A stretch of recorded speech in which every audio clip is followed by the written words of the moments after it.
Hi, everyone. I'd like to do a shout out to our sponsor, Bako Diagnostics. Early detection is the single most important factor in improving patient outcomes. The Bako Diagnostics team recognizes how impactful a podiatric physician can be and remains committed to supporting you in your role as the first line of defense in diagnosing conditions of the lower extremity. Thanks to the unwavering support of their clients, Bako Diagnostics has been able to give back to the podiatric community for 16 years by providing podiatric educational resources and advocating for the position. Bako Diagnostics, helping podiatric physicians keep America on its feet.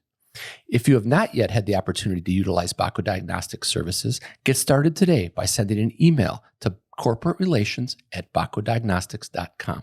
The first 50 podiatry offices who request a starter kit will receive a Dean's Chat mug. Hello, everyone. Welcome back to Dean's Chat, where we discuss all things podiatric medicine. My name is Dr. Jeffrey Jensen. I'm the Dean at the Arizona College of Podiatric Medicine and co-host for the Dean's Chat podcast. I'm here with my co-host, Dr. Johanna Richey. Hi, Joe. How are you doing? Hey, Jeff. I'm doing great. It's absolutely gorgeous weather. It's nice to be back in Phoenix. How are you doing? I'm doing fabulous. Life is good. I wanted to catch up on the great meeting, the APMA national meeting in Dallas at the Gaylord. You were there and you were representing Dean's Chat and in the Bako booth. What was it like? Oh man, yeah, we missed you so much. Everyone wanted to know where Jeff was and how you were doing. So you were absolutely missed as a presence there. But I have to tell you, it was so fun to be there in the Bako booth. And we are so grateful for Bako with this idea of kind of having this little collaborative experience in the exhibit hall. We had a lot of interest in foot traffic, people coming by. They had their new Onico ID that they were launching. It wasn't actually a new product per se or feature, but really being able to highlight some key points about it. And it's fun.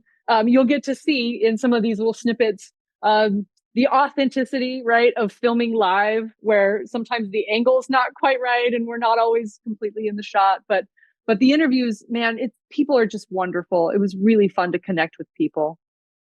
Yeah, I could just tell from a distance, even online and social media, it was just buzzing, like on LinkedIn and Instagram about, everybody's activities and the lectures and the exhibit hall. It sounded like a really great time. Yeah, and it was fun to kind of, capture that excitement and energy of what people were excited about during the meeting, what they enjoyed the most about it, some of the neat events that were happening, and it was a wonderful time. So I hope everyone enjoys these little snippets. So we took about, 15 or 16 interviews, and we're going to make 2 podcasts. Thank you to Bako, of course, for sponsoring, and also thank you to APMA for putting on a tremendous meeting. So, Joe, thanks for holding the fort for Dean's Chat at the annual meeting, and I hope you all enjoy these little snippets. Welcome back to Dean's Chat here on location at the American Podiatric Medical Association. I am joined by Dr. Jane Anderson and Dr. Holly Sponbros. Welcome. We're excited to have both of you. We're so excited to be here. I love coming to the National every year. I think it's a great vibe in terms of connecting with people from the past. But also we have great lectures, and the exhibit hall is so much fun, especially this year, pickleball. So we have had a great time. Absolutely. It's been really fun, and the vibe has been really good. This morning, Jake Wines and I went and checked out the pickleball courts, and Dr. Wu was playing. She was doing a phenomenal job, by the way. She was, and she, this was her first day playing. That's what she told me. She never played. Yeah, no, she knocked it out of the park. We had an early morning lesson at 8 a.m. I'm not very good, but I can teach it. So I taught her how to play, and she's already probably better than me. Yeah, no, it was outstanding. And we need to make a little club to Jane and Patrick here with me. Absolutely. Go ahead. Just for like the idea of the pickleball? No, that they are awesome players. Oh, got it. They're not going to say it, but they're amazing. Yeah, he's really good. He's really good. When you're that tall, I think you can really the mechanics. Yeah. And I love that we have branded pickleball paddles. Like, again, every little detail, just so much fun. Yeah. Definitely the pulse today. It's just lots of fun. It is. And, I think one of the big things about being an APMA member is that we are, yes, you have an opportunity to play pickleball on the pickleball court, but you also are the person that we are looking out for everyone. We are looking out for our profession. We are looking out from an advocacy standpoint. And it really is, we have a seat at the table and other people don't. And so when something happens,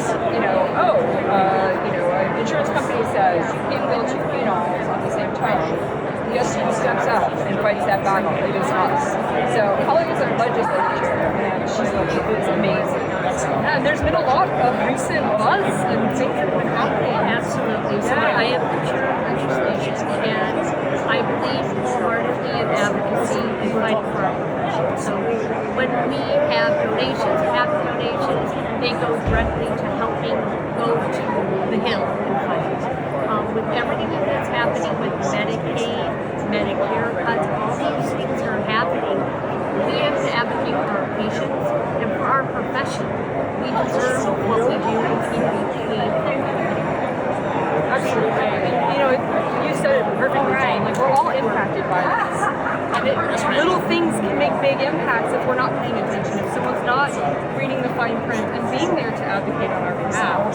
So thank you both for the work that you're doing. And I know certainly the amount of effort and support that the American Podiatric Medical Association puts into this profession, it is really appreciated. So, well, thank you for saying that. We work hard to make it happen, and honestly, we are always there. We are always going to be the ones that are fighting for everyone. And that's why we need everyone to be a member, so that we can afford to fight for everyone. And we're very lucky that we have a great leader in charge now with Bako and Dr. Bisbee, our president. But yeah, I feel like this is a good example of what we can do for people, and just being in this exhibit hall together and seeing everyone come together and have a great meeting. So. Yeah, and I would definitely mirror that. It's been really fun as McClellan has really, I feel like there's this really exciting vibe that's happening in APMA. It is a new APMA. There's so much more of this idea of we are a profession together, united. We do better when we work together. And it doesn't mean we have to all say the same thing or agree or do the same things, but if we can come together and support each other, I think that's such an amazing message. And I know Dr. Bisbee and Megan have been really pushing and working to bring this cohesive, collaborative effort. And I'm just so excited. It's my first APMA, and it has just been so much fun. I'm so glad you're here because you highlight all of these different assets and the different aspects of our profession. And you put a spotlight on it to help us to bring information and issues to light. Well, until next time, everyone. Cheers. Cheers. Welcome back to Dean's Chat. We're excited to have Brian here from the new LeComm School inaugural class, currently a third-year student. Welcome to the American Podiatric Medical Association. Yeah, thanks for being a part of it and talking with me today. Absolutely. So I'd love to get your experience as a student. What was it like coming? Is this the first time you've come to the APMA? This is my first APMA national. I was a part of a legislative conference in March, and then I went to ACFAS as well. Yeah. So fantastic. I really enjoy it. Awesome. And being the inaugural class, I was the second class for our school. Tell us a little bit of what it's like to be kind of help blaze the trail for a new program. It definitely comes with challenges, right? Like you're the trailblazer, so you're the one cutting the path for everybody else to follow. Obviously, there's different hurdles that you would go through as far as like getting organizations involved or bringing in guest lectures and stuff like that. But overall, I mean, I haven't had an issue. Like 100% committed to what I'm doing. I know that what I'm doing is what I'm wanting to do, what I was supposed to do. So fantastic. Yeah. And it's fun because when you look back then, there'll be this different kind of bondship with your class because you guys forged that trail. And oh yeah. So it's neat to watch like where people go and where their careers go. Oh yeah. But it's fun to come to events like this where you get the opportunity to network with people and see some of the different vendors that we have and all of the different companies that help support our profession. And it's just exciting to be here. Yeah. What are the things you're most looking forward to? In podiatry or in the We'll start conference? with podiatry, Oh, yeah. in podiatry, like, I guess my why for podiatry is I came back to a healthcare type of idea with running. Okay. I had gained some weight after changing medications and I was trying to get in shape. I increased my distance too fast. I got plantar fasciitis. And so I had previously shadowed a podiatrist in the Charlotte, North Carolina area, which is where I'm from. Yeah. And so having a good experience with him, I went back to podiatry for fixing that. And I was like, oh yeah, like this is something I was interested in. Maybe I should look again. And then, LeComm started a new program. The first dean actually called me personally. He was like, hey, I found your application in like some old stuff. I think you'd be great to be a part of the first class. Would you consider coming? And I was like, okay, yeah. So hard to pass up a personal invitation. Right. Yeah. So and it's been, the rest is history. Like, Fantastic. loving it. So. And getting ready to start clinical rotations, which is an exciting experience. Yeah, Monday we start. Monday. Oh Yeah. my goodness. Well, we'll have to do an update for like a full length interview. Yeah, for sure. About kind of what that experience is like. Yeah, 100%. Well, thank you so much, Brian. We Yeah. appreciate your time. And Not a problem. I don't want to take too much of it because there's a lot of neat stuff happening. Yeah. But we appreciate Bako for supporting us here at the American Podiatric Medical Association. And until next time, cheers, everyone. Welcome back to Dean's Chat on Location, here with Dr. Corneliuson from California. The Pulse is fun here at the American Podiatric Medical Association. How's your experience been? Oh, it's been great. I've just taken on the role of the new executive director of the California Podiatric Medical Association following after John Holtman's retirement. So the exec is always at the APMA meeting, but I've been coming here as often as I could anyway. I'm also involved with the APMA PAC. So I'm here and also here for a committee meeting, which is revisiting the Vision 2015 committee as well. So I've sit on that committee as well. We met on Wednesday. So Fantastic. Lots of good reasons to be here. Yeah. It's funny. I remember, so I was in California with the Kaiser program up in San Francisco. And I remember when the project 2015 was kind of starting, and I remember Christy King was involved a little bit in some of the residency end of it. It's interesting as I have continued my own journey through my podiatric experience. The things that I don't think I appreciated when I was a Kaiser faculty member is how much work is done through the APMA for advocacy on our behalf. Absolutely. And I'm curious, especially being somewhere like California where you have a lot of Kaiser systems that you work with. Yeah. I can appreciate where it's hard to kind of recognize the value of membership. Yeah. What's your take on some of that? Well, it's interesting. We talk about our goal of parity and the idea of that as a specialty, as much as a profession of podiatric medicine and surgery.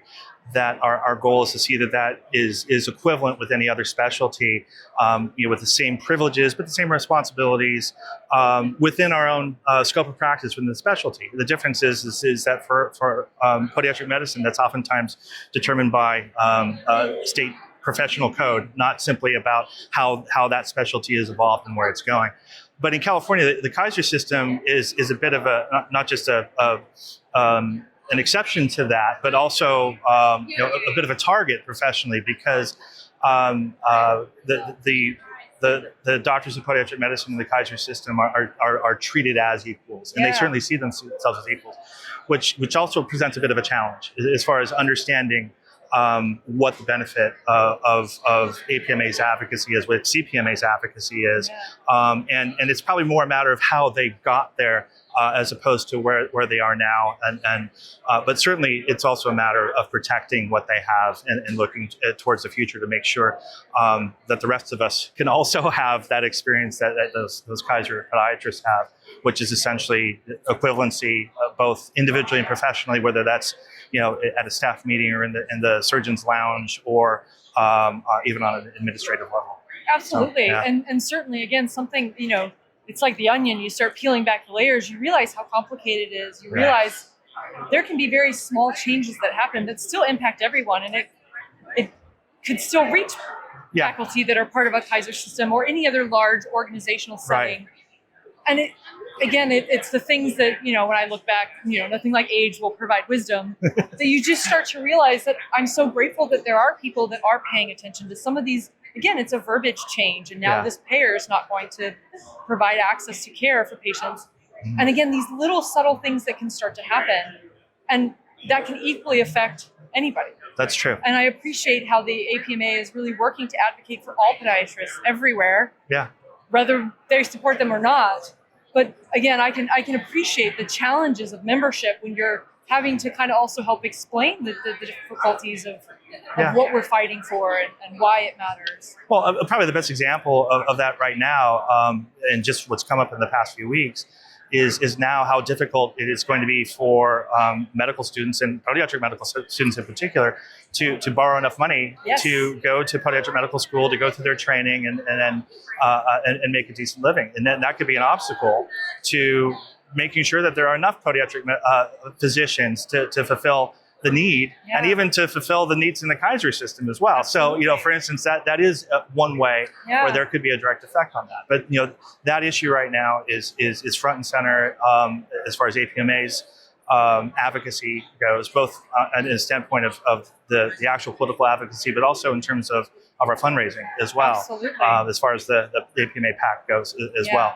So, it's a good, small, but also very contemporary illustration of how an organization like APMA advocates and is constantly has to be on the top of these things for the betterment of the entire profession. Yeah.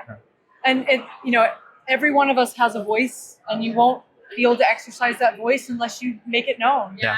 And every one of us has an opportunity to make a difference. And however you choose to have that be your difference.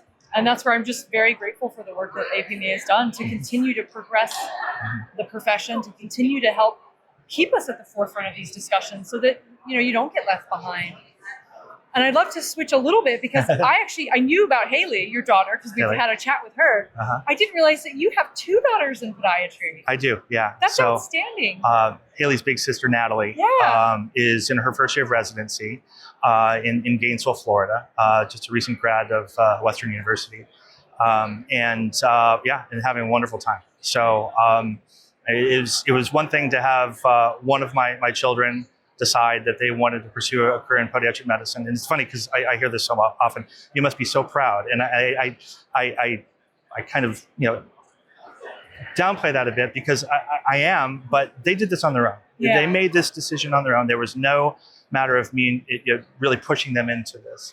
But Natalie saw this as something that she would like to do and pursued it. And then Haley had a little bit of a different course, but still came to the same conclusions completely on her own. Yeah. And that's really when a bit of a light bulb went off in my own head about how do we direct young people towards this amazing profession. And I talked to a lot of students as well, or have in the past years, and you hear some stories about how they became familiar with podiatric medicine and what that led them to become a student. And oftentimes they have their own stories of involvement with a podiatrist. Yeah. They were a patient, they had an injury, and they discovered this. They had another family member, maybe even some that were employed in a podiatric medical office as a technician or a medical assistant who said, I could do this as well. But I rarely hear is a story of someone who said, someone came to my college when my junior year in my pre-med society and said, you should be a podiatrist. And that was it. The funny thing is that's closer to my story than the others I've heard. But there seems to be a common link, which is someone had a direct experience with a podiatrist when they were younger. Now my kids, they had their experience their entire life. Yes. And so I guess I did something right in terms of how I just worked every day. But they saw themselves as something that, and then in themselves, it's something that they would like to do as well. And all the credit is with them as far as that goes. So. And I think that's certainly a testament too of how wonderful the profession is, that you live and breathe it every day. And your daughter's got to experience that on the other end, the watching, the observing it, and still say, I want to do that. Like, that looks like a lot of fun. Yeah. My dad's having fun. He's enjoying. And again, they got to see the good. They got to see the bad. And then, to your point, on their own term, come to their own conclusion about, that's something that I want to do too. Yeah. And again, I think that speaks volumes. Yeah. And we have so many legacy students that we see come through that, again, it's such a testament. Yeah, I mean, there are several in Haley's class alone. Yeah.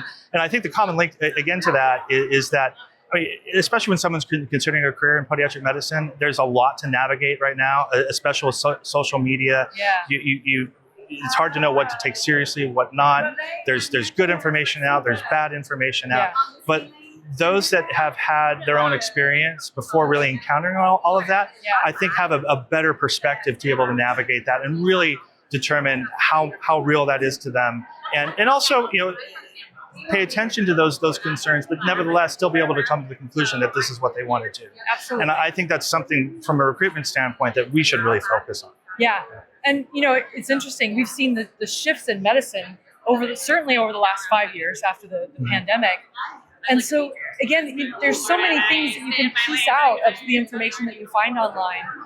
And that's certainly one of the biggest kind of drivers to Dean's Chat is There, we want to hear the good stories, along with, absolutely everyone's allowed their own experience. They're allowed their own opinions of what's happening. But sometimes the opinion also says more about the person than the experience. And so if we also showcase how many people are doing amazing work out, because they're not going to shout it off. Most of them aren't shouting it on their own. So having the opportunity to showcase how amazing the profession is and what people are doing has just been it's just been so much fun. And I think we're seeing some of that. I've just talked about how negative social media could be, but there's certainly a lot that's very positive. I mean, look at the Dean's Chat, for instance. But I think we're seeing a lot of things that are making it a little bit more into the mainstream in terms of those folks who are nevertheless humble, but still sharing their positive experiences. Alan McGill and I served on the board of ACFAS together. Al is a hero of mine. And his second shout out for you, Alan. Second one. We're going to keep a tally. 7 degrees of separation from Alan McGill. And I think that's just he's pretty much a model of the way to do it. Yes. It's showing the work and what it goes into, and still the fact on top of that he leads a normal life as well. Yes. And he's I think happy it's spectacular. and he's doing amazing work. I think we need more people doing that and making and in a way that reaches out to a wider community as well. I love that. Well, thank you so much, Mike. I appreciate my pleasure. your time again. And until next time, cheers, everyone. We all know that early detection is the most important determination in improving patient outcomes. Bako Diagnostics remains committed to supporting you in your role as the first line of defense in diagnosing lower extremity pathologies. Bako Diagnostics, helping podiatric physicians keep America on its feet. Welcome back to Dean's Chat here on location at the American Podiatric Medical Association. Here with Dr. Shear from Bako Diagnostics, and I'm super excited to talk to you about the new onychomycosis Onycho ID. Yeah, it's awesome. It's big news. Okay, and again, welcome to the APMA National again. Thank you. Yes, and welcome to Dean's Chat. Space. This has been so much fun. Yeah, well, look, you guys are crushing it in this space, and I think your social media is awesome, and it's fun to be a part of this. Thanks. Yes. Same. All right. So tell me, what is the thing that you're most excited about with the new Onycho ID? Well, first of all, Onycho ID is a brand new naming, let's call it, of an existing test. So PCR technology has been around for many years. We've utilized this as podiatrists for a variety of conditions. We can always even think of it back when we were doing COVID testing. You did PCR testing. So patients understand the value of PCR. PCR diagnostics is molecular diagnostics to identify the genus and species based upon the DNA of a patient sample. It's very, very specific, and it's very, very sensitive in terms of comparing it to other tests. What happens is that, like anything in life, PCR, if it is utilized inappropriately, could be very, very costly. So if you do sequencing of DNA, that could be thousands of dollars of tests. What I really like about Bako is that they design their test to be very cost effective. So they basically use a screening reflex, and that allows the lab to target just the organisms that are present, evidence-based, in onychomycosis. So by doing that, not only does it give the physicians great granular data in terms of what is happening with their patient sample, it narrows that huge list down to, let's say, 20 or so organisms that are very popular in the cause of agents for onychomycosis. Now, the exciting thing is Onycho ID, which basically is exciting because this is the first and only time a laboratory, specifically a dermatopathology laboratory, specifically Bako Diagnostics, which is a podiatry lab, actually received MolDX approval for their patented trademark process to look for genus and species in onychomycosis in a cost-effective way. And that's why this is so exciting. Absolutely. And to your point, the PCR testing has been around. And I remember when I first joined my partner, and she was a huge Bako advocate. She had done the fellowship program, absolutely loved it. And she taught me pretty much what I needed to know, because I had come from a facility where we didn't see pododermatology. I just kind of went to the dermatologist. And I remember when I was talking, when I was at Kaiser, and we would every once in a while have a patient referred for onychomycosis. And essentially what we offered was just permanent removal, right? Like it was a matrixectomy. But I had a patient that got there and she was like, no, that's not what I want. I want it to be treated. And I remember talking, because we could call the dermatologist, right? And I was just going to put her on an oral medication. And I remember he was just flat out appalled. Like, how do you even know what you're treating? And it was that moment where the humbling moment that we all go through. And I'm like, that's a really appropriate question, right? And what I appreciated so much about the PCR specifically is, I think if I quote this correctly, it was up to 50% of onychodystrophy is not onychomycosis. And so how do you know? You can't tell just by looking at it. And you can do cultures, but cultures can miss it. They're not as sensitive. They're not as... Well, what happens is this, is that, I mean, if you can't tell by my hair, I've been around for a while. So let's just say I've been in the podiatric space for about 30 years. When I first graduated podiatry school, and I was the first graduating class from Barry University, I did my residency in Los Angeles under Howard Liebeskin. So what happened is that, onychomycosis, we tend to do DTM testing. We did KOH prep. We've done fungal cultures. That was the best we had at the time. What has happened now is we've evolved our testing to really identify not only the causative agent in onychomycosis, but now we can take it to a genus and species level. You're really correct when you say that the literature, and I'm just talking podiatry literature, I'm talking all of literature, dermatology, there's hundreds, if not thousands of articles that state that, look, not all dystrophic toenails are onychomycosis. Yet we have come to believe in our profession, our patients believe that if it's a thick, brittle, yellow, dystrophic toenail, it's got to be onychomycosis. But the literature is about 50%. But when we look at the data from Bako, we're about 60%. So I feel kind of happy that, podiatry, we're maybe 10% better than the dermatologist, but that still means 40% of the time there is no onychomycosis there. Or better yet, they just didn't capture that sample. So one of the other challenges we see, or I see, is that a lot of podiatrists will just do a distal clipping of a toenail, or they'll, God forbid, take it from the tray and just send it to, because I think it's no big deal. It's just a toenail, right? But when you think about diabetic ulcers, you want to sample the correct location. So same thing with onychomycosis. You want to sample where you have the most growth, which is as proximal, and get the subungual debris. A lot of us think that, you just send in a nail plate. That's not good enough. You want to take that flaky, underneath the nail, subungual debris, send it to lab. Now, you don't need to fill the bag. Now, there's a hilarious video on YouTube somewhere where a podiatrist is showing a dystrophic toenail on all 10 nails, and she literally filled the bag with what's the lab going to do with this huge amount of it? So the problem there is now the lab has to pick and choose where they think the sample is, and they're going to do a good job at trying to find it, but really, we're the physician. We're the gold standards. So we need to appropriate sample, and then we need to choose the appropriate laboratory testing. Me personally, I tend to gravitate towards dermatopathology labs versus a general pathology lab, because a dermatopathologist has done the additional training in dermatology. When you look at podiatry, 60% of our patient encounters, I know Dr. Jeff Lehrman, maybe go interview him. Yeah, I just saw him, and I think he got pulled by somebody else. But Jeff Lehrman, he's a certified coder. He understands this. So when I asked him, I said, Jeff, what percentage of the population does the average podiatrist see that's really skin or nail related dermatology? And he says, well, Bill, it's about 50 to 60%. So that's huge numbers. So we really should be good at this, okay? And sampling toenails, we were never taught that in school. But the simple thing is you just sample where you see the active growth. No matter what test you do, that's going to increase, your yield, so to speak, in terms of your positivity. Now, in terms of picking and choosing a test, OnychoID is a new name. It's a brand. It's still PCR, okay? So they like to say same test, new name.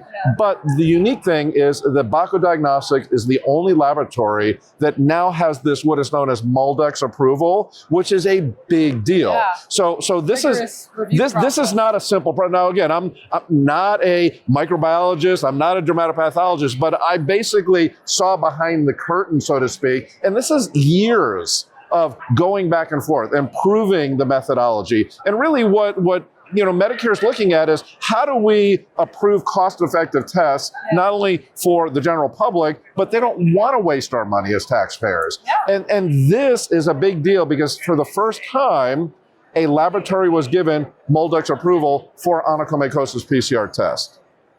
And that's a big deal. That is a big deal. Yeah.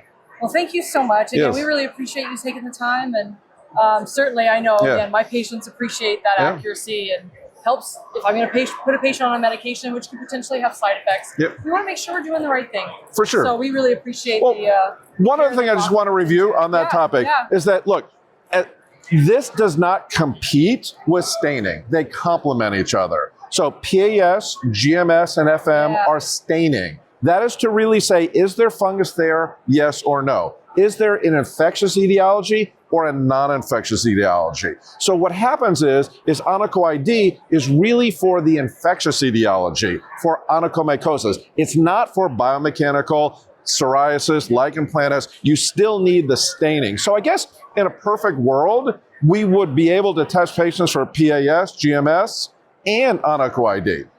But obviously, you want to make sure the patient has the insurance approval or authorization to do that. But all of those give us physicians maximum amount of diagnostic value to better treat patients with precision, accuracy, and stop the guesswork. That's really what it is. Yeah. And everything else that we have so much accurate data, why not continue to raise the bar and make sure that we're doing the right thing? Again, look, we are podiatrists. We should be experts in the foot and ankle, experts in the toenail, experts in onychomycosis. Yes, this isn't, like life or death, but the fact of the matter is that it's a chronic condition. We have treatments available, and we should be good at doing what we're doing. I love that. All right?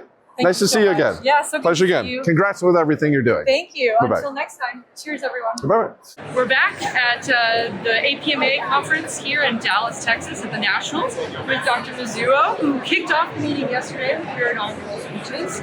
So tell us a little bit about your prep going for that. Oh, it was great. I had an excellent panel, so it was just kind of open discussion, and it made it really super easy because we all have very similar backgrounds. We all specialize in a lot of what we talked about with the surgical innovation. So yeah, it was just an easy talk with them, and the audience was great. It was a wonderful experience to open up the national. Absolutely, and it's always fun when we talk about things like innovation and surgery. And I know our students really have enjoyed some of those tracks that they've been in. I've already been getting some texts and conversations yesterday when I got here. So, but I'd also love to get your take on you're currently also the American Podiatric Medical Association Residency Director Mentor. Tell us a little bit about this program. Yeah, so it's just really the inception of it is just to pay it forward to the next generation of our young physicians and make sure that they have everything at their disposal to be successful. I think after residency and even during residency, the climate continues to change with the experience. So there's a lot of sometimes confusion on where to go next and how to kind of catapult your life in the next part of your career. And it's just nice to have the mentor to see guidance, not only just during the residency program, but with other people as well that have a different experience. So it's good to share that and make sure that they have everything that they need.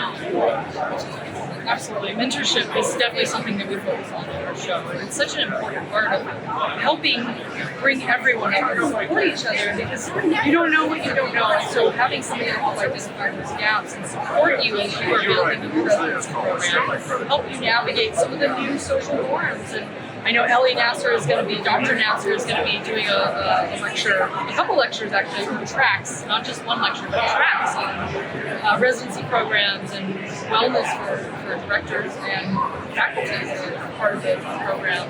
Because the landscape is changing and we want to support both our faculty and our residents in this new climate. It's still important. I can't stress it enough. I'm a product of excellent mentorship, people that took the time to invest. And I can't think of a better way to not have it.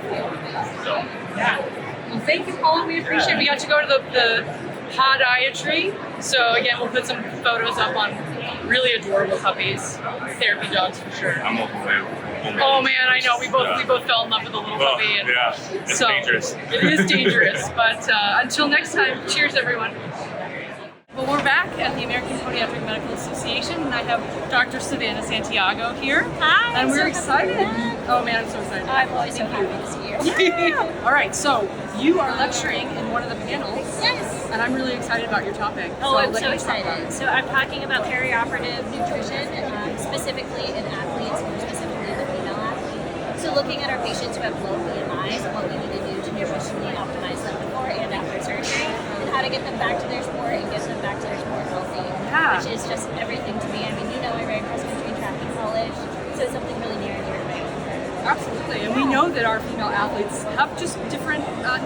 and sometimes it's easy to get busy and you kind of rush over things. Yeah. But you also have some personal experience in this area. I do. Running cross. Yes, so I ran cross country and track in college. And I had multiple stress fractures in my metatarsals, and I actually was supposed to get surgery, and I asked for a second opinion.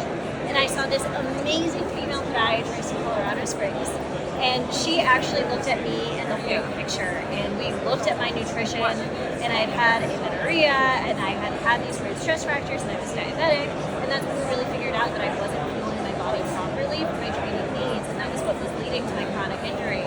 And she was amazing, and I wanted to grow up and be like her, and she ended up being a classmate of my now residency director, Dr. Nakir, and she recommended me coming to my current program, so I owe it all to her and the amazing example she set for me. Isn't that outstanding? She's just the best. And like, what a beautiful story, right? Yeah. So you had several encounters with medical providers. I did. No one really connected the dots for you. You saw someone that took the time to say, hang on a second, this seems strange. Right. Let's make sure we're not missing something. Right. And then inspired you to go on and become a doctor, and then also the residency program that you're now at. What is amazing! That is such All a cool the tiny story. little strings Yeah, that led me right. here, and I mean, she was an athlete herself, and all that I hope for the rest of my career is that I can be that for all the athletes who see me. Well, that's fantastic. Well, thank you so much for taking some time to come and chat with us Thank here you. at the American Podiatric Medical Association, and thank you to Bako, who's one of our also sponsors, and letting us share the booth. And until next time, cheers, everyone. Welcome back to Dean's Chat here on location at the American Podiatric Medical Association. And I'm here with Rich Dubin from Lower Extremity Review. I am so excited to meet you in person. Oh my gosh, I am so excited to meet you in person. I saw your post on LinkedIn. Yeah. And I'm like, oh my gosh, I gotta go to 105 or whatever. There you go. Oh, good. That's literally so how I fun. got here. Oh, that is really fun. Yeah, I sent that to Jeff this morning. He was so bummed to not be able to make it, and it was that. So I've been trying to keep him updated, make him feel like he's part of it. Jeff, we miss you. We miss you too, Jeff. I wanted to meet you in person as well. Well, we'll make that happen. 100%. But I am so excited because you and I share a similar vision. We recognize how much value this profession has. I'd love to get your take on, you've been part of the profession now for a long time, actually, as I was 35 years. hearing. Yeah, 35 years. So tell me, what are the biggest things that you've seen in terms of changes? Well, I think compared to where we were back in 1991 when we started, right? The leadership that's in place right now really seems to have a vision. It's about collaboration, it's about engagement, it's about networking, it's about really elevating podiatry, creating that new. And I think that's sort of what I felt has been lacking for a long time. Yeah. You know, in my experience. So I completely agree. Yeah, it's been really fun. And certainly, Megan McClellan coming in, Brooke Bisbee coming in, there is this energy and excitement. And I think you absolutely nailed it. It's this collaboration. It's this idea that the American Podiatric Medical Association wants to support all podiatrists. And they will support all podiatrists, whether all podiatrists support them or not. And that mission and that vision that they have for that, I think is really outstanding. And I know you've been doing a lot of collaborative work. You've been actually producing a lot of different valuable content, virtual lectures for people. Tell us a little bit about how LER started. So, being in this space for so many years, I've gone to about 500 conferences in my career in a variety of specialties. Yeah. And it's been the same sort of if you will. Yeah. And, it's difficult to bring speakers from around the country, fly them in, put them on, and all of that. And I think there was a need for this opportunity in online education. Yeah. And so, because of the place I come from, which is collaborative care, leads to better outcomes, for us it was easier to attract various specialties to the events that we're in. And so, if we pick a topic like biomechanics, we can have podiatrists, orthotists, ITs, trainers. We pick a topic like MIS surgery, we can have orthopedics and podiatrists, So it's a much more enjoyable environment to participate in when you're bringing local professionals together. So I think the online education space really provides the opportunity for that. It's been 80 events we've had now. 80 events, that's outstanding. So much fun. And I love that because it's also much more reflective of what the real world is. We work in a team in healthcare. And when we can learn from each other and work to help incorporate and support each other, again, the patients just do better. We know that. So having the opportunity to engage in these collaborative learning events, that's outstanding.